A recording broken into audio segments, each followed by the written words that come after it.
ಯೇಸು ಕ್ರೈಸ್ತರ ನಾಮದಲ್ಲಿ ನಿಮ್ಮೆಲ್ಲರನ್ನು ಈ ವಾಕ್ಯವನ್ನು ಧ್ಯಾನಿಸಲು ಆಹ್ವಾನಿಸುತ್ತೇನೆ. ಆತ್ಮೀಯರೇ, ನಮ್ಮೆಲ್ಲರಿಗೂ ಈ ಲೋಕದಲ್ಲಿ ದೇವರು ಒಂದು ಜೀವನವನ್ನು ಕೊಟ್ಟಿದ್ದಾರೆ.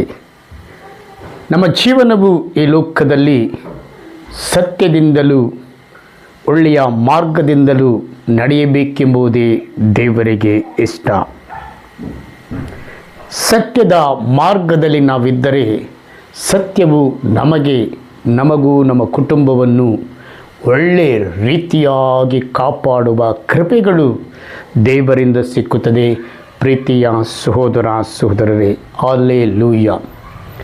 ನಮಗೆ ಈ ಲೋಕದಲ್ಲಿ ನಾವು ಜೀವಿಸಬೇಕಾದರೆ ನಮ್ಮ ಮಾರ್ಗಗಳು ಹಲವಾರು ಕಡೆ ಹೋದರೂ ದೇವರು ಅದನ್ನು ಒಂದೇ ಮಾರ್ಗವಾಗಿ ತರುತ್ತಾರೆ. ನಾವು ಸತ್ಯವನ್ನು ನುಡಿಯದೇ ಇದ್ದಾಗ ಆ ಸತ್ಯದ ಅರಿವನ್ನು ಅವರು ಅರಿಯುವಂತೆ ನಮಗೆ ಮಾಡುತ್ತಾರೆ. ನಮ್ಮಲ್ಲಿರುವ ಆ ಮಾರ್ಗ, ಸತ್ಯ, ಜೀವವು ನಾನೇ ಎಂದು ದೇವರು ಹೇಳಿದ್ದಾರೆ. ಆ ಜೀವವು ನಾನೇ ಅಂದ ಮೇಲೆ ಆ ಜೀವ ನನ್ನಲ್ಲಿ ಯಾವ ರೀತಿಯಾಗಿ ಇದೆ ಎಂಬುದನ್ನು ನಾವು ಇಂದು ನೋಡೋಣ. ಯೋಹೋವನು ಬರೆದ ಶುಭ ಸಂದೇಶ 14ನೇ ಅಧ್ಯಾಯ ವಾಕ್ಯ 6ನೇ ವಾಕ್ಯವನ್ನು ನಾನು ಓದುತ್ತೇನೆ, ಕೇಳಿ. ಅದಕ್ಕೆ ಯೇಸು, ಮಾರ್ಗವು ಸತ್ಯವೂ ಜೀವವು ನಾನೇ. ನನ್ನ ಮುಖಾಂತರ ಬರದ ಹೊರತು ಯಾರೂ ಪಿತನ ಬಳಿಗೆ ಬರಲಾರರು. ಪ್ರಿಯರೇ, ಈ ವಾಕ್ಯವನ್ನು ನೀವು ಧ್ಯಾನಿಸಿ ನೋಡಿರಿ. ಕೊನೆಯಲ್ಲಿ ಇಲ್ಲಿ ಏನು ಹೇಳುತ್ತಾರೆ ನೋಡಿ. ಈ ಕೊನೆಯ ಪದದಲ್ಲಿ ಏನು ನುಡಿಯುತ್ತಾರೆ ನೋಡಿ. ನನ್ನ ಮುಖಾಂತರ ಬರದ ಹೊರತು ಯಾರೂ ಪಿತನ ಬಳಿಗೆ ಹೋಗಲಾರರು. ನನ್ನ ಅಂದರೆ ಯಾರು? ಯೇಸು ಕರ್ತನು. ಯೇಸುವಿನ ಕಟ್ಟಳೆಗಳನ್ನು, ಯೇಸುವಿನ ಆ ನುಡಿಗಳನ್ನು, ಆ ಯೇಸುವಿನ ಮಾತನಾಡಿದ ಒಂದೊಂದು ಮಾತನ್ನು ಯಾರು ಅರ್ಥ ಮಾಡಿಕೊಂಡು ಅದರ ಅರ್ಥದಂತೆ ನಡೆಯದ ವ್ಯಕ್ತಿಗಳನ್ನು ದೇವರು ಹೇಳ್ತಾರೆ, ನನ್ನ ಪಿತನನ್ನು ಅಂತ ಯಾರೇ ಆಗಲಿ ಈ ಲೋಕದಲ್ಲಿ ನನ್ನ ಹತ್ತಿರ ಬರಬೇಕಾದರೆ ನನ್ನ ಪಿತನನ್ನು ಅವರು ಅರಿಯಲು ಸಾಧ್ಯವಿಲ್ಲ. ನನ್ನನ್ನು ಅರಿತವನು, ನನ್ನ ಗುಣಗಳನ್ನು ಅರಿತವನು, ನನ್ನ ಚಿತ್ತವನ್ನು ಅರಿತವನು, ನಾನು ಕೊಟ್ಟ ವಾಗ್ದಾನಗಳನ್ನು ಅರಿತವನು, ನಾನು ನೆರವೇರಿಸುತ್ತೇನೆ ವಾಗ್ದಾನಗಳನ್ನು, ನಾನು ನಿಮ್ಮನ್ನು ಕೈ ಬಿಡುವುದಿಲ್ಲ ಎಂದು ಹೇಳಿದ ಮಾತಿಗೆ ನಾನು ಕೈ ಬಿಡುವುದಿಲ್ಲ. ನೀನು ನಂಬಿದಾಗ ಅದು ಕಾರ್ಯವಾಗುತ್ತದೆ. ಪ್ರೀತಿಯ ಸಹೋದರ ಸಹೋದರರೇ, ಹಲ್ಲೆಲೂಯಾ. ಮಾರ್ಗವು ಸತ್ಯವೂ ಜೀವವು ನಾನೇ. ಯಾವ ಮಾರ್ಗಗಳು ಈ ಲೋಕದಲ್ಲಿ ಇವೆ? ನಮಗೆ ಮೊದಲನೆಯದಾಗಿ ಈ ಮಾರ್ಗಗಳು, ನಮಗೆ ಹಲವಾರು ರೀತಿಯ ಮಾರ್ಗಗಳು ಇದೆ. ದೇವರು ಹೇಳ್ತಾರೆ, ನಿನ್ನ ಮಾರ್ಗವು ಈ ಲೋಕದಲ್ಲಿ ಒಂದು NH ರಸ್ತೆಯಂತೆ ಇರಬಾರದು. ಕಷ್ಟಕರವಾದ ಮುಳ್ಳು ಗಿಡಗಳಲ್ಲಿ ನೀನು ನಡೆದು ಬರಬೇಕು. ಇಲ್ಲಿಂದ ನೀನು 100 ಕಿಲೋಮೀಟರ್ ಹೋಗಬೇಕಾದರೆ ಅಡ್ಡ ಗಿಡ್ಡ ದಾರಿಗಳು ಎಲ್ಲಿ ಇಲ್ಲದ ಪಕ್ಷದಲ್ಲಿ ನೀನು 1 ಗಂಟೆಯೊಳಗೆ ಅಲ್ಲಿ ಸೇರಿಬಿಡುತ್ತೀಯ. ಅದೇ ಅಲ್ಲಿಗೆ ನೀನು ನೆಲೆಸಬೇಕಾದರೆ ಮುಳ್ಳು ಅಡ್ಡ ದಾರಿಗಳಲ್ಲಿ ನೀನು ಹೋದಾಗ 4 ನೀನು ಸೇರಿದಾಗ ನಿನಗೆ ಎಷ್ಟು ಸುಸ್ತಾಗಿರುತ್ತದೆ, ನೀನು ಎಷ್ಟು ಕಷ್ಟಪಟ್ಟು ಹೋಗಿರ್ತೀಯ ನೋಡಿ. ಅದೇ ರೀತಿ ಕಷ್ಟಪಟ್ಟು ಬರುವವನು ನನ್ನ ಮಾರ್ಗಗಳಲ್ಲಿ, ಈ ಲೋಕದಲ್ಲಿ ನಿನ್ನ ಕಣ್ಣುಗಳು ಯಾವ ರೀತಿ ಇವೆ ನೋಡು. ನಿನ್ನ ಕಣ್ಗಳಲ್ಲಿರುವ ಆಸೆ ಆಕಾಂಕ್ಷೆಗಳನ್ನು ಗ್ರಹಿಸಿ ಪಾಪ ಮಾಡುವ ಆ ಉದ್ದೇಶಗಳನ್ನು ತೆಗೆದು ಹಾಕು. ನೀನು ಒಂದು ಮಾರ್ಗದಲ್ಲಿ ಹೋಗುವಾಗ ನೀನು ಯಾವುದೇ ರೀತಿಯಿಂದ ಒಂದು ವಸ್ತುವನ್ನು ನೋಡಿದಾಗ ಆ ಮಾರ್ಗದಲ್ಲಿರುವ ಆ ವಸ್ತು ನೀನು ಗ್ರಹಿಸಿ ನಿನ್ನ ಶರೀರದಲ್ಲಿ ಪಾಪ ಉತ್ಪತ್ತಿಯಾಗಲು ಮಾಡುತ್ತದೆ. ದೇವರು ಹೇಳ್ತಾರೆ, ನೀನು ನಿನ್ನ ಕಣ್ಣು ಪಾಪ ಮಾಡಿದ್ದರೆ ನಿನ್ನ ಒಂದು ಕಣ್ಣನ್ನು ತೆಗೆದು ಬಿಡು. ಆಗ ನೀನು ಒಕ್ಕಣ್ಣನಾಗಿ ನನ್ನ ಪಿತನನ್ನು ನೀನು ನೋಡಬಲ್ಲೆ. ಎಸ್ ಪ್ರೀತಿಯ ಸಹೋದರ ಸಹೋದರಿಯರೇ, ನನ್ನ ಮಾರ್ಗದಲ್ಲಿ ಬರುವವನು ಈ ರೀತಿ ಇದ್ದಾಗ ನನ್ನ ಮಾರ್ಗಗಳು ಈ ಲೋಕದಲ್ಲಿ ಕೆಲವರಿಗೆ ಸುಲಭವಾಗಿರುತ್ತದೆ. ಕೆಲವರು ಯಾವುದೇ ರೀತಿಯಿಂದ ನೀವು ನೋಡಿದಾಗ ಅವರ ಮಾರ್ಗಗಳು ಕೆಲವರಿಗೆ ನಾನು ಬೇಕಂತ ಇಲ್ಲಿ ಹೇಳ್ತಾ ಇಲ್ಲ. ಕೆಲವರು ಯಾವುದೇ ಕೆಲಸ ಮಾಡಬೇಕಾದರೆ ಕೆಲವು ಸಲ ಅವರು ಆಚೆ ಈಚೆ ಸುಳಿಯಲ್ಲಿ ಮೋಸದಿಂದ ಸಂಪಾದನೆ ಮಾಡುವ ಕಾರ್ಯಗಳು ಅವರ ಮಾರ್ಗಗಳಲ್ಲಿ ನಡೆಯುತ್ತದೆ. ಅಂಥ ಮಾರ್ಗದಲ್ಲಿ ನಡೆಯುವವರನ್ನು ನಾನು ಖಂಡಿತವಾಗಿಯೂ ಆಶೀರ್ವದಿಸುವುದಿಲ್ಲ. ಅಂಥ ವ್ಯಕ್ತಿಗಳು ಖಂಡಿತವಾಗಿಯೂ ನನ್ನ ಪಿತನನ್ನು ಸಂಧಿಸಲು ಸಾಧ್ಯವಿಲ್ಲ ಎಂದು ದೇವರು ಹೇಳ್ತಾರೆ. ಪ್ರೀತಿಯ ಸಹೋದರ ಸಹೋದರರೇ, ಈ ತಪ್ಪುಗಳನ್ನು ಮಾಡುವ ಮನುಷ್ಯನೇ, ನಿನ್ನ ತಪ್ಪುಗಳನ್ನು ಮಾಡಲು ಈ ಲೋಕದಲ್ಲಿ ನಾನು ನಿನ್ನನ್ನು ಬಿಟ್ಟಿಲ್ಲ. ನಾನು ನನ್ನ ಪ್ರೀತಿಯಿಂದ ಸೃಷ್ಟಿ ಮಾಡಿ ನಿನ್ನನ್ನು ಈ ಲೋಕದಲ್ಲಿ ಬಿಟ್ಟಿದ್ದೇನೆ. ನೀನು ಹೋಗುವ ಮಾರ್ಗಗಳು ನೋಡು ಯಾವ ರೀತಿಯಾಗಿ ಪಾಪಮಯ ಜೀವನಕ್ಕೆ ಎಳೆಯುತ್ತಾ ಇದೆ. Come out from that. When you come out from that you will be healed in this world. ನೀನು ಅದರಿಂದ ಹೊರ ಬಂದಾಗ ನೀನು ದೇವರ ಮಾರ್ಗಕ್ಕೆ, ದೇವರ ಚಿತ್ತಕ್ಕೆ ನೀನು ಹೋಗುವೆ. ಅದೇ ಯೇಸು ಹೇಳಿದರು, ನನ್ನನ್ನು ಕಂಡವನು ನನ್ನ ತಂದೆಯನ್ನು ನೋಡಬೇಕಾದರೆ ಮೊದಲು ನನ್ನಲ್ಲಿ ಆತನು ವಿಶ್ವಾಸವಿಡಬೇಕು, ನಂಬಿಕೆ. ನನ್ನಲ್ಲೇ ಇಲ್ಲದವನು ನನ್ನ ತಂದೆಯನ್ನು ನೋಡಲು ಸಾಧ್ಯವಿಲ್ಲ ಎಂದು ದೇವರು ಹೇಳ್ತಾರೆ. ಪ್ರೀತಿಯ ಸಹೋದರ ಸಹೋದರರೇ, ದೇವರ ಮಾರ್ಗಗಳಲ್ಲಿ ಇರುವವರು ಹಲವಾರು ರೀತಿಯ ಮಾರ್ಗಗಳು ಈ ಲೋಕದಲ್ಲಿ ಇದೆ. ಕೆಲವರು ಆಫೀಸುಗಳಲ್ಲಿ ಕೆಲಸ ಮಾಡ್ತಾರೆ, ಕೆಲವರು ಕಾರು ಓಡಿಸ್ತಾರೆ, ಕೆಲವರು ಇನ್ನೂ ವ್ಯವಸಾಯ ಮಾಡ್ತಾರೆ, ಇನ್ನು ಕೆಲವರು ಫ್ಯಾಕ್ಟರಿಗಳಲ್ಲಿ ಕೆಲಸ ಮಾಡುತ್ತಾರೆ, ಇನ್ನು ಕೆಲವರು ಚಿಕ್ಕ ಚಿಕ್ಕ ಫ್ಯಾಕ್ಟರಿಗಳಲ್ಲಿ ಕೆಲಸ ಮಾಡುತ್ತಾರೆ, ಇನ್ನು ಕೆಲವರು ಮನೆ ಕೆಲಸ ಮಾಡುತ್ತಾರೆ, ಇನ್ನು ಕೆಲವರು ಅವರವರ ಸಿಕ್ಕಿದ ಕೆಲಸವನ್ನು ಮಾಡಿ ಆ ಕೆಲಸಕ್ಕೆ ನೀನು ವಿಧೇಯನಾಗಿರು. ಆ ಕೆಲಸದಲ್ಲಿ ನಿನ್ನ ಮಾರ್ಗಗಳು ಒಳ್ಳೆಯದಾಗಿರಲಿ. ಆಗ ನೀನು ಒಳ್ಳೆಯವನಾಗಿ ನಾನು ಹೇಳಿದ ಮಾತಿಗೆ, ನಾನು ಹೇಳಿದ ಈ ವಾಕ್ಯಕ್ಕೆ ನೀನು ಅರ್ಥ ಮಾಡಿಕೊಂಡಾಗ, ನಿಜವಾಗಿಯೂ ನನ್ನನ್ನು ನೀನು ಅರಿತುಕೊಂಡಾಗ, ನನ್ನ ಮಾರ್ಗಗಳು ನಿನ್ನಲ್ಲಿ ಉತ್ಪತ್ತಿಯಾದಾಗ ಖಂಡಿತವಾಗಿಯೂ ನನ್ನ ತಂದೆಯು ನಿನ್ನನ್ನು ಆಶೀರ್ವದಿಸುವರು, ನಾನು ಆಶೀರ್ವದಿಸುವೆನು. ಪ್ರೀತಿಯ ಸಹೋದರ ಸಹೋದರರೇ, ನೋಡಿ, ಈ ರೀತಿಯ ಮಾರ್ಗಗಳಲ್ಲಿ ಕೆಲಸ ಮಾಡುವವರು ಒಬ್ಬೊಬ್ಬರೂ ಸಹ ಆಶೀರ್ವದಿಸಲ್ಪಡಬೇಕಾದರೆ ದೇವರನ್ನು ಅವರು ಅರ್ಥ ಮಾಡಿಕೊಳ್ಳಬೇಕು. ಯೇಸು ಈ ಲೋಕಕ್ಕೆ ಬಂದರೂ ಅವರ ಮಾರ್ಗಗಳು ಒಂದೇ ಆಗಿತ್ತು.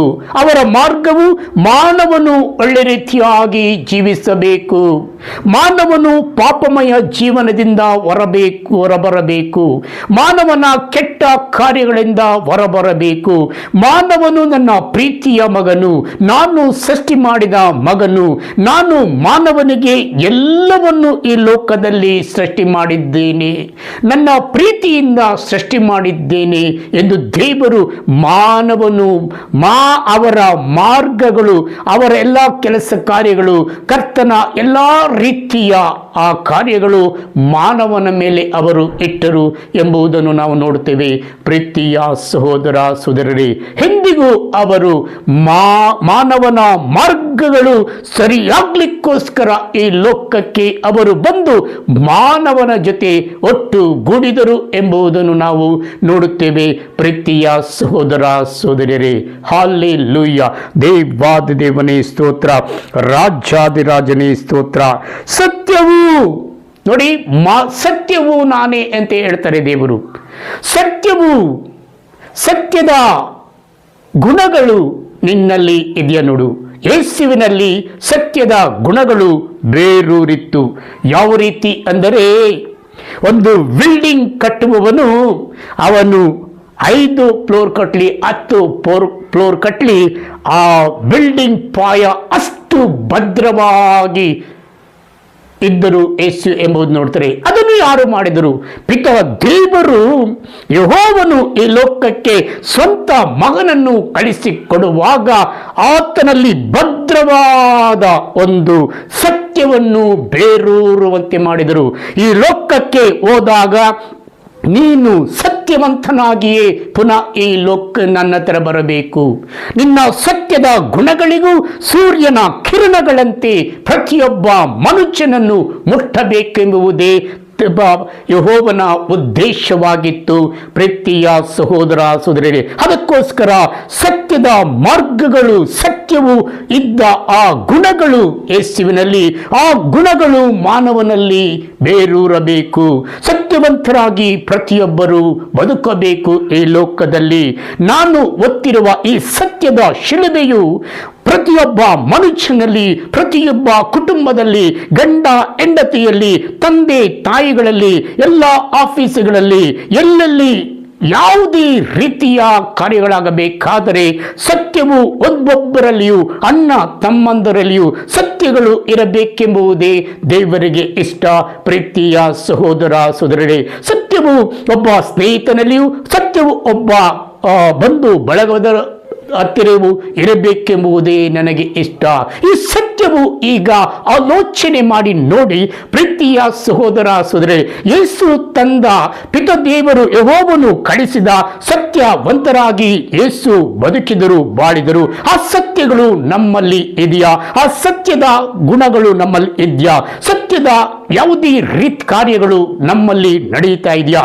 ಎಲ್ಲಿ ಸತ್ಯವಿಲ್ಲ, ಎಲ್ಲಿ ಆ ಸತ್ಯ ಒಡೆದು ಹೋಗುತ್ತದೆ ಎಂಬುದನ್ನು ನೋಡುವಾಗ ಪ್ರೀತಿಯ ಸಹೋದರ ಸಹೋದರರೇ, ನಮಗೆ ಆಸೆಗಳು, ಸತ್ಯದ ಆಸೆ ಮಾತ್ರ ಹೆಚ್ಚಾಗುತ್ತದೆ. ನಾನು ಎಂಬ ಆಸೆಗಳು ಮನುಷ್ಯನಲ್ಲಿ, ನಾನು ಎಂಬ ಗುಣಗಳು ಮನುಷ್ಯನಲ್ಲಿ, ನಾನು ಎಂಬ ಮಾರ್ಗಗಳು ಎಂಬುದು ಆ ಪ್ರತಿಯೊಬ್ಬರಲ್ಲಿಯೂ ಇರುತ್ತದೆ.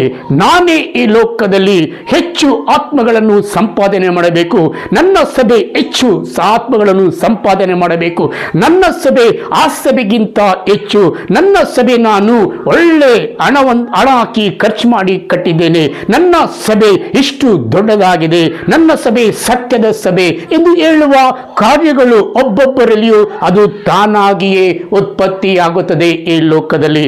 ಪ್ರೀತಿಯ ಸಹೋದರ ಸಹೋದರರೇ, ದೇವರು ಈ ಲೋಕದಲ್ಲಿ, ಯೇಸು ಈ ಲೋಕದಲ್ಲಿ ಬಂದಾಗ, ಈ ಸತ್ಯವನ್ನು ತೆಗೆದುಕೊಂಡು ಬಂದಾಗ, ಈ ಲೋಕದಲ್ಲಿ ಅವರು ಹುಟ್ಟಿದು ಒಂದು ದನದ ಕೊಟ್ಟಿಗೆಯಲ್ಲಿ ಹುಟ್ಟಿದರು. ಅವರಿಗೆ ಸುತ್ತಿ ಇಡಲು, ಆ ಚಳಿಗೆ ಅವರನ್ನು ಸುತ್ತಿ ಇಡಲು ಒಂದು ಬಟ್ಟೆಯ ಇಲ್ಲದಾಗಿ ಅವರು ಈ ಲೋಕದಲ್ಲಿ ಹುಟ್ಟಿ, ಈ ಲೋಕದಲ್ಲಿ ರಾಜನಾಗಿ ಹುಟ್ಟಬೇಕಾದವರು ದನದ ಕೊಟ್ಟಿಗೆಯಲ್ಲಿ ಹುಟ್ಟಿ, ಆ ವಾಸನೆಯಲ್ಲಿ ಹುಟ್ಟಿ ಜನರಿಗೆ, ನಮಗೆ ಸತ್ಯವನ್ನು ಅವರು ತಂದುಕೊಟ್ಟರು ಎಂಬುದನ್ನು ನಾವು ನೋಡ್ತೇವೆ. ಪ್ರೀತಿಯ ಸಹೋದರೇ, ನಾವು ಸಭೆಗಳನ್ನು ಹೆಚ್ಚು ಅಧಿಕವಾಗಿ ಕಟ್ಟಿ ಬೆಳೆಸಿ ಸುಂದರವಾಗಿ ಇಟ್ಟು ಏನೇ ಮಾಡಿದರೂ ನಮ್ಮ ಸಭೆಯಲ್ಲಿರುವ ಆತ್ಮಗಳು ಪರಿಶುದ್ಧವಾಗದಿದ್ದರೆ, ನಮ್ಮ ಸಭೆಯಲ್ಲಿರುವ ಆತ್ಮಗಳು ಸತ್ಯದಲ್ಲಿ ನಡೆಯದಿದ್ದರೆ, ನಮ್ಮ ಸಭೆಯಲ್ಲಿರುವ ಆತ್ಮಗಳು ಪಾಪದಲ್ಲಿ ಬಿದ್ದಿದ್ದರೆ, ನಮ್ಮ ಸಭೆಯಲ್ಲಿರುವ ಆತ್ಮಗಳು ಭಾನುವಾರ ಬಂದು ಅವರು ಆರಾಧನೆ ಮಾಡಿ ಪುನಃ ಅವರು ಪಾಪದಲ್ಲೇ ಇದ್ದರೆ ಆ ಸಭೆಯ ಕಾರ್ಯಗಳು ಸತ್ಯದಲ್ಲಿ ಇರಲು ಸಾಧ್ಯವಿಲ್ಲ. ಪ್ರೀತಿಯ ಸಹೋದರ ಸಹೋದರರೇ, ನಾನು ಹೇಳಬಲ್ಲೆ ಈ ಸಮಯದಲ್ಲಿ ಸತ್ಯವು ನಮ್ಮಲ್ಲಿ ಇರಬೇಕಾದರೆ, ಸತ್ಯವು ನಮ್ಮಲ್ಲಿ ಬೇರೂರಬೇಕಾದರೆ ನಾವು ಮೊದಲು ಆ ಸಭೆಯಲ್ಲಿ ಇರುವ ನಾವು ದೃಢವಾಗಿ ಸತ್ಯವನ್ನು ಯೇಸುವಿನಂತೆ ಅರ್ಥಕೊಂಡಿರಬೇಕು. ಏಕೆಂದರೆ ಯೇಸು ದನದ ಕೊಟ್ಟಿಗೆಯಲ್ಲಿ ಹುಟ್ಟಿ ಅವರು ಈ ಲೋಕಕ್ಕೆ ಸತ್ಯವಂತರಾಗಿ ಬಾಳಿದರು. ಅವರ ಬದುಕಿನಲ್ಲಿ ಯಾವುದೇ ರೀತಿಯ ಕಾರ್ಯಗಳು ನಡೆಯಬೇಕಾದರೂ ಪಿತಾ ದೇವರು ಕೊಟ್ಟ ಆ ಮಾರ್ಗದಲ್ಲಿ ಆ ಸತ್ಯದಲ್ಲಿ ಅವರು ನಡೆದರು ಎಂಬುದನ್ನು ನಾವು ನೋಡ್ತೇವೆ. ಪ್ರೀತಿಯ ಸಹೋದರ ಸಹೋದರರೇ, ಸಭೆಯ ನೀನು ಕೋಟಿ ಕಟ್ಟಿ ಸಭೆ ಕಟ್ಟಿದರು, 50 ಲಕ್ಷ ಸಭೆ ಕಟ್ಟಿದರು, ಅದರಲ್ಲಿ ದೇವರು ಇರಬೇಕಾದರೆ ಸತ್ಯದ ಮಾರ್ಗಗಳು ಅದರಲ್ಲಿರಬೇಕು, ಸತ್ಯವು ಬೇರೂರಿರಬೇಕು. ಸಭೆಯಲ್ಲಿ ನಾವು ಬೋಧನೆ ಮಾಡಬೇಕಾದರೆ, ಸಭೆಯಲ್ಲಿ ನಾವು ಆರಾಧನೆ ಮಾಡಬೇಕಾದರೆ ಆ ಸತ್ಯವು ಆ ಇರುವ ಆ ಆತ್ಮಗಳು ಬೆಳೆಸಿಕೊಂಡಿದೆಯಾ ಎಂಬುದನ್ನು ನೋಡಬೇಕು. ಪ್ರೀತಿಯ ಸಹೋದರ ಸಹೋದರಿ, ಆ ಸತ್ಯವನ್ನು ಅರಿತು ಆ ಆತ್ಮಗಳು ಸತ್ಯದಲ್ಲಿ ನಡೆದಾಗ ಆ ಸತ್ಯವು ಅವರು ಹೋಗಿ ಇನ್ನು ಹಲವಾರು ಸತ್ಯವಂತ ಆತ್ಮಗಳು ಅವರನ್ನು ಕರೆದುಕೊಂಡು ಬಂದು ನಮ್ಮ ಸಭೆಗಳಲ್ಲಿ ಬಿಟ್ಟಾಗ ಅದು ಅಧಿಕವಾಗಿ ಸಭೆಯು ಬೆಳೆಯುತ್ತದೆ. ಎಲ್ಲಿ ಸತ್ಯವಿಲ್ಲವೋ, ಎಲ್ಲಿ ಅನ್ಯಾಯವಿದೆಯೋ, ಎಲ್ಲಿ ಬೇಸರವಿದೆಯೋ, ಎಲ್ಲಿ ನಾನು ನೀನು ಎಂಬ ಅಹಂಕಾರದಿಂದ ನಾವು ಇದ್ದಾಗ ಸಭೆಗಳಲ್ಲಿ ನಾವು ಯಾವುದೇ ರೀತಿಯ ಆ ಯೇಸುವಿನ ಉದ್ದೇಶವನ್ನು ನಾವು ನೆರವೇರಿಸಲು ಸಾಧ್ಯವಿಲ್ಲ. ಪ್ರೀತಿಯ ಸಹೋದರ ಸಹೋದರಿ, ದೇವರು ನಾನು ಹೇಳಿದೆ ಆಗ ಈ ಯೋಹನ್ನ ಬರೆದ ಶುಭ ಸಂದೇಶದಲ್ಲಿ ನಾವು ನೋಡುವಾಗ 14ನೇ ಅಧ್ಯಾಯ 6ನೇ ವಾಕ್ಯದಲ್ಲಿ ಈ ವಾಕ್ಯವು ಎಷ್ಟು ಪ್ರಚುರವಾಗಿದೆ, ಎಷ್ಟು ಅರ್ಥಭರಿತವಾಗಿದೆ ನೋಡಿ. ದೇವರು ಏನು ಹೇಳುತ್ತಾರೆ ಮತ್ತೊಂದು ಸಲ ಓದುತ್ತೇನೆ ಕೇಳಿ. ಅದಕ್ಕೆ ಯೇಸು ಮಾರ್ಗವು ಸತ್ಯವೂ ಜೀವವು ನಾನೇ. ನೋಡಿ, ನಾನು ಮೊದಲು ಹೇಳಿದೆ ನಿಮಗೆ ಮಾರ್ಗದ ಬಗ್ಗೆ ಹೇಳಿದೆ, ಸತ್ಯದ ಬಗ್ಗೆ ಹೇಳಿದೆ, ಈಗ ಜೀವ ನಾನೇ. ನೋಡಿ, ಮಾರ್ಗಗಳು ನಾವು ದೇವರ ಈ ಲೋಕದಲ್ಲಿ ಕಂಡುಹಿಡಿಯಬೇಕು. ಒಳ್ಳೆ ಮಾರ್ಗಗಳು ಸತ್ಯವಂತರಾಗಿ ಯೇಸುವಿನ ತರ ಇರಬೇಕು. ಪ್ರೀತಿಯ ಸಹೋದರ ಸಹೋದರರೇ, ಈ ಜೀವವು ನಾನೇ ಎಂದು ಹೇಳ್ತಾರೆ ಯೇಸು. ನೀವು ಸತ್ಯದಲ್ಲಿಯೂ ಮಾರ್ಗದಲ್ಲಿಯೂ ಸತ್ಯದಲ್ಲಿಯೂ ನಡೆದಾಗ ನನ್ನ ಜೀವದ ಜ್ವಾಲೆಗಳು ನಿಮ್ಮಲ್ಲಿ ಬೆಂಕಿಯಂತೆ ಪರಿಶುದ್ಧಾತ್ಮನು ಉರಿಯುತ್ತಾನೆ. ನಿಮ್ಮ ಮಾರ್ಗಗಳು ಕೆಟ್ಟದ್ದಾಗಿದ್ದರೆ, ನಿಮ್ಮ ಆಲೋಚನೆಗಳು ಕೆಟ್ಟದ್ದಾಗಿದ್ದರೆ, ನೀವು ನೆಲೆಸುವ ಕಾರ್ಯಗಳು ಕೆಟ್ಟದ್ದಾಗಿದ್ದರೆ ದೇವರು ನಿಮ್ಮ ಮಾರ್ಗಗಳನ್ನು ಸರಿ ಮಾಡಲು, ಪರಿಶುದ್ಧಾತ್ಮನು ಅಲ್ಲಿ ನೆಲೆಸಲು ಸಾಧ್ಯವಿಲ್ಲ. ಪ್ರೀತಿಯ ಸಹೋದರ ಸಹೋದರಿ, ಏಕೆಂದರೆ ಸತ್ಯವು ನಾನೇ ಅಂತ ಹೇಳ್ತಾರೆ. ಸತ್ಯವು ಅವರಲ್ಲಿ ಇದ್ದಾಗ ಆ ಸತ್ಯದ ಗುಣಗಳು, ಸತ್ಯದ ನಡೆ ನುಡಿಗಳನ್ನು ನೀನು ಪಾಲಿಸಿದಾಗ ದೇವರು ನಿನ್ನೊಟ್ಟಿಗೆ, ನಿನ್ನ ಕುಟುಂಬದೊಟ್ಟಿಗೆ, ನಿನ್ನ ಮಕ್ಕಳ ಜೊತೆ, ನಿನ್ನ ಕೆಲಸ ಕಾರ್ಯಗಳ ಜೊತೆ ಖಂಡಿತವಾಗಿಯೂ ಇರುವರು. ಪ್ರೀತಿಯ ಸಹೋದರ ಸಹೋದರರೇ, ಹಲ್ಲೆಲೂಯಾ. ಜೀವವು ನಾನೇ ಹೇಳ್ತಾರೆ ದೇವರು. ಜೀವವು ನಾನೇ. ನಾನು ಜೀವವಿರಬೇಕಾದರೆ, ನಾನೇ ನಿಮ್ಮೊಟ್ಟಿಗಿರಬೇಕಾದರೆ ನೀವು ಯಾಕೆ ಭಯಪಡುತ್ತೀರಿ? ನಿಮ್ಮ ಭಯ ಭೀತಿಯನ್ನು ಈ ಲೋಕದಲ್ಲಿ ಬಿಡಿ. ನಿಮ್ಮ ಭಯ ಭೀತಿಯು ಎಲ್ಲಿ? ನಿಮ್ಮ ಭಯ ಭೀತಿಯಿಂದ ಲೋಕದಲ್ಲಿ ಬದುಕಬೇಡಿ. ನೀವು ಬದುಕಬೇಕಾದರೆ ನನ್ನ ಮಾರ್ಗದಲ್ಲಿ ನೀವು ಬದುಕಿದಾಗ, ಸತ್ಯದಲ್ಲಿ ನೀವು ಬದುಕಿದಾಗ, ನನ್ನ ಜೀವದೊಂದಿಗೆ ನೀವು ಬದುಕಿದಾಗ ಈ 3 ಕಾರ್ಯಗಳು ನಿಮ್ಮನ್ನು ಅಧಿಕವಾಗಿ ಒಳ್ಳೆಯ ರೀತಿಯಾಗಿ ನಿಮ್ಮನ್ನು ಬೆಳೆಸಿದರೆ. ಪ್ರೀತಿಯ ಸಹೋದರೇ ಸಹೋದರಿ, ನಾನೇ ರೊಟ್ಟಿ, ನಾನೇ ಜೀವ ಎಂದು ಹೇಳಿದರು ಯೇಸು. ನನ್ನನ್ನು ಭುಜಿಸುವವನು ಚಿರಕಾಲವೆಲ್ಲ ಕಾಲ ಕಾಲಕ್ಕೂ ಆತನು ಉನ್ನತವಾಗಿ ಬದುಕುವನು. ಆ ಯೇಸುವನ್ನು ನಾವು ಭುಜಿಸುವಾಗ, ಯೇಸುವನ್ನು ನಾವು ಸ್ವೀಕರಿಸುವಾಗ ಒಳ್ಳೆಯ ಈ ಮಾರ್ಗದಿಂದಲೂ ಸತ್ಯದಿಂದಲೂ ಅವರನ್ನು ಒಳ್ಳೆ ಕಾರ್ಯಗಳು ಮಾಡಿ ನಾವು ಅವರು ಜೀವಿಸಿದಂತೆ ನಾವು ಜೀವಿಸಿದಾಗ ಅವರ ಆ ರೊಟ್ಟಿಯು ನಮ್ಮಲ್ಲಿ ಕೆಲಸ ಮಾಡುತ್ತದೆ.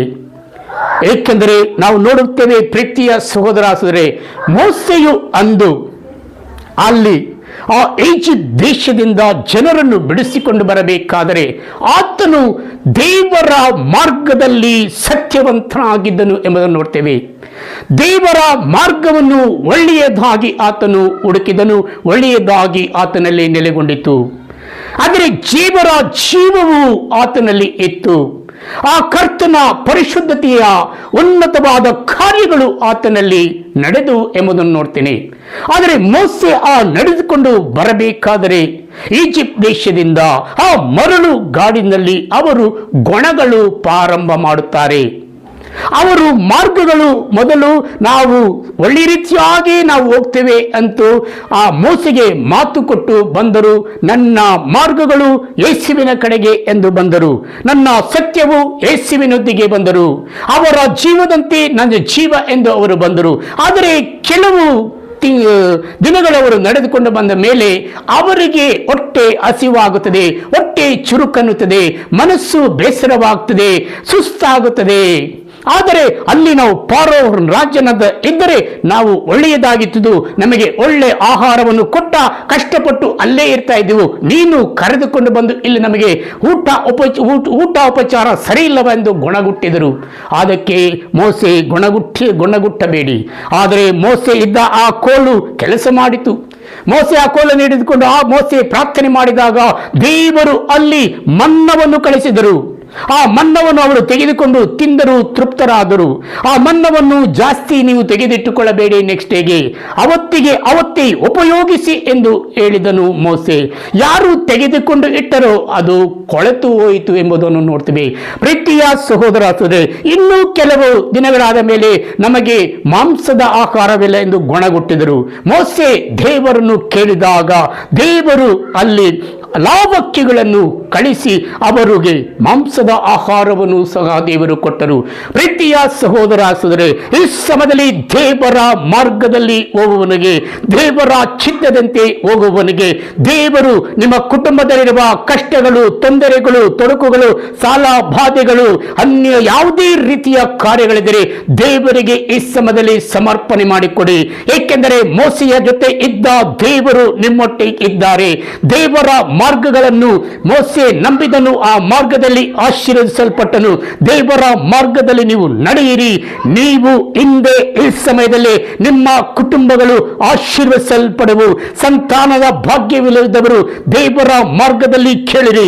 ದೇವರ ಹತ್ತಿರ ಕೇಳಿದಾಗ ನಿಮ್ಮ ಸಂತಾನದ ಭಾಗ್ಯಗಳು ಈ ಸಮಯದಲ್ಲಿ ಆಶೀರ್ವದಿಸಲ್ಪಡುತ್ತವೆ. Hallelujah, hallelujah. ಸತ್ಯದಲ್ಲಿ ನಡೆಯುವವರಿಗೆ ಆ ಸತ್ಯದ ಮಾರ್ಗಗಳು, ನಿಮ್ಮಲ್ಲಿ ಯಾವುದೇ ಕೆಟ್ಟ ಕಾರ್ಯಗಳಿದ್ದರೆ ನಿಮ್ಮಲ್ಲಿ ಈ ಸಮಯದಲ್ಲಿ ಬಿಟ್ಟು ಸತ್ಯದಲ್ಲಿ ನಡೆಯಿರಿ, ಯೇಸುವಿನೊಟ್ಟಿಗೆ ನಡೆಯಿರಿ. ನೀವು ಪಿತ ದೇವರನ್ನು ನೋಡುವ ಮಕ್ಕಳಾಗಿ ಈ ಸಮಯದಲ್ಲೇ ಮಾರ್ಪಡುವಿರಿ. ಪ್ರೀತಿಯ ಸಹೋದರ ಸಹೋದರರೇ, ಎಲ್ಲದಕ್ಕೂ ಈ ಸಮಯದಲ್ಲಿ ಎಲ್ಲೆಲ್ಲಿ ಕಾಯಿಲೆಯಿಂದ ಆಸ್ಪತ್ರೆಯಲ್ಲಿ ಆಗಲಿ, ಕುಟುಂಬದಲ್ಲಿ ನರಳುತ್ತಿರುವ ಮಗನೇ ಮಗಳೇ, ನನಗೆ ಇಷ್ಟು ದಿವಸದಿಂದ ಈ ಕಾಯಿಲೆ ಗುಣವಾಗಲಿಲ್ಲವಲ್ಲ, ದೇವರಿಗೆ ಈ ಸಮಯದಲ್ಲಿ ಸಮರ್ಪಣೆ ಮಾಡು, ದೇವರಿಗೆ ಸಂಧಿಸು, ದೇವರ ಮಾರ್ಗವನ್ನು ಇಡಿ, ದೇವರ ಸತ್ಯವನ್ನು ಇಡಿ. ದೇವರು ನಿನ್ನನ್ನು ಈ ಸಮಯದಲ್ಲಿ ಗುಣಪಡಿಸುವರು. Hallelujah, hallelujah. ದೇವಾದ ದೇವನೇ ಸ್ತೋತ್ರ, ರಾಜಾದಿರಾಜನೇ ಸ್ತೋತ್ರ. ಅಪ್ಪ, ನಿಮಗೆ ವಂದನೆ, ನಿಮಗೆ ಆರಾಧನೆ, ನಿಮ್ಮನ್ನು ಸ್ತುತಿಸುತ್ತೇವೆ, ನಿಮ್ಮನ್ನು ಆರಾಧಿಸುತ್ತೇವೆ, ನಿಮ್ಮನ್ನು ಮಹಿಮೆ ಪಡಿಸುತ್ತೇವೆ. Hallelujah, hallelujah. ದೇವಾದ ದೇವನೇ ಸ್ತೋತ್ರ. ಹೌದು ಪ್ರೀತಿಯ ಸಹೋದರ ಸಹೋದರರೇ, ದೇವರು ನಾನು ಹೇಳಿದಾಗೆ ಅದಕ್ಕೆ ಯೇಸು ಮಾರ್ಗವು ಸತ್ಯವು ಜೀವವು ನಾನೇ. ನನ್ನ ಮುಖಾಂತರ ಬರದ ಹೊರತು ಯಾರೂ ಪಿತನ ಬಳಿಗೆ ಬರಲಾರರು. ನೀವು ನನ್ನನ್ನು ಅರಿತವರಾಗಿದ್ದರೆ ನನ್ನ ಪಿತನು ಕೂಡ ಅರಿಯುತ್ತಿದ್ದೀರಿ. ನೀವು ನನ್ನನ್ನು ಅರಿತವರಾಗಿದ್ದರೆ ನನ್ನ ಪಿತನನ್ನು ಸಹ ನೀವು ಅರಿಯುತ್ತಿದ್ದೀರಿ. ಈಗಿನಿಂದ ಅವರನ್ನು ನೀವು ಅರಿತವರಾಗಿದ್ದೀರಿ ಹಾಗೂ ಕಂಡು ಇದ್ದೀರಿ. ಅದಕ್ಕಾಗಿ ದೇವರಿಗೆ ಸ್ತೋತ್ರ, ದೇವರಿಗೆ ವಂದನೆ, ದೇವರಿಗೆ ಮಹಿಮೆ ಸಲ್ಲಿಸಿರಿ ಎಂದು ನುಡಿದರು. ಆಗ ಫಿಲಿಪ್ಪನು, ಪ್ರಭು, ನಮಗೆ ಪಿತನನ್ನು ತೋರಿಸಿ ಅಷ್ಟೇ ಸಾಕು ಎಂದನು. ಅದಕ್ಕೆ ಉತ್ತರವಾಗಿ ಯೇಸು, ನಾನು ಇಷ್ಟು ಕಾಲ ನಿಮ್ಮೊಡನೆ ಇದ್ದರೂ ನಾನು ಯಾರೆಂಬುದು ನಿಮಗೆ ಅರಿತುಕೊಳ್ಳಲಿಲ್ಲವೇ? ನನ್ನನ್ನು ನೋಡಿದ ನಾನು ಪಿತನನ್ನೇ ನೋಡಿಯಾಗಿದ್ದೇನೆ. ಹೀಗಿರುವಾಗ ಫಿಲಿಪ್ಪನೇ, ನನಗೆ ಪಿತನನ್ನು ತೋರಿಸಿ ಎಂದು ಹೇಗೆ ಕೇಳುತ್ತೀ? ನಾನು ಪಿತನಲ್ಲಿ ಇದ್ದೇನೆ, ಪಿತನು ನನ್ನಲ್ಲಿ ಇದ್ದಾರೆ. ಇದನ್ನು ನೀನು ವಿಶ್ವಾಸಿಸುತ್ತಿಲ್ಲವೇ? ನಾನು ನಿನಗೆ ಹೇಳುವ ಮಾತುಗಳನ್ನು ತನ್ನಷ್ಟಕ್ಕೆ ತಾನು ಆಡುತ್ತಿಲ್ಲ. ಪಿತನೇ ನನ್ನಲ್ಲಿದ್ದುಕೊಂಡು ತಮ್ಮ ಕಾರ್ಯವನ್ನು ಸಾಧಿಸುತ್ತಾರೆ. ನಾನು, ಪಿತನು ನನ್ನಲ್ಲಿ ಇದ್ದೇವೆ, ಪಿತನು ನನ್ನಲ್ಲಿ ಇದ್ದಾರೆ ಎನ್ನುವ ನನ್ನ ಈ ಮಾತುಗಳು ವಿಶ್ವಾಸಿಸಿರಿ. ಇಲ್ಲವೇ ನಾನು ಸಾಧಿಸಿದ ಸತ್ಕೃತ್ಯಗಳು ನಿಮ್ಮಿಂದಾದರೂ ವಿಶ್ವಾಸಿಸಿರಿ. ಆಮೇನ್, ಆಮೇನ್, ಆಮೇನ್. ಸರ್ವಶಕ್ತರು ಮಹಾಪರಿಶುದ್ಧರಾದ ಸ್ವಾಮಿ ಕರುಣಾಕರ್ತನೇ, ಈ ವಾಕ್ಯವನ್ನು ಅಪ್ಪ ಧ್ಯಾನಿಸುವ ಪ್ರತಿಯೊಬ್ಬರು ಯೇಸುವಿನ ನಾಮದಲ್ಲಿ, ಯೇಸುವಿನ ಮಾರ್ಗದಲ್ಲಿ, ಯೇಸುವಿನ ಸತ್ಯದಲ್ಲಿ ಅವರು ಜೀವಿಸಿ ಯೇಸುವಿನಂತೆ ಈ ಸಮಯದಲ್ಲಿ ನೀನು ಮಾರ್ಪಡಿಸಿದ್ದಕ್ಕಾಗಿ ಸ್ತೋತ್ರ. ನಿಮಗೆ ವಂದನೆ, ನಿಮಗೆ ಆರಾಧನೆ ಯೇಸುವೆ. ಯೇಸುವಿನ ನಾಮದಲ್ಲಿ ನಾನು ಪ್ರಾರ್ಥನೆ ಮಾಡ್ತೇನೆ ಸ್ವಾಮಿ. ಆಮೇನ್.